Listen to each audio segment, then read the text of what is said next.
Karsās un saulainās vasaras dienas vairs nav aiz kalniem, tāpēc meitenes sāk domāt nevien par košiem bikīni un pludmales summām, bet arī par stilīgām saules brillēm. Taču, vai saules brīļu izvēlē stils ir noteicošais? Iedosim pavērīt savus saules brīļus.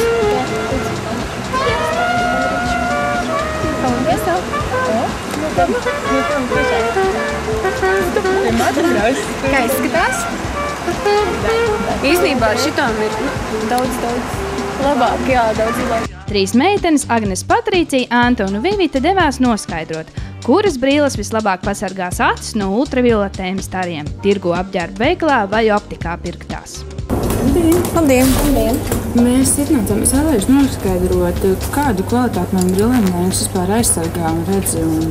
Laidīsim cauri ultravioletu stariem un pārbaudīsim, vai šīs brilles aizsargā pilnībā pret ultravioletu stariem. Sākam ar apģērbu veikalā par piečuku pirktajām brillēm.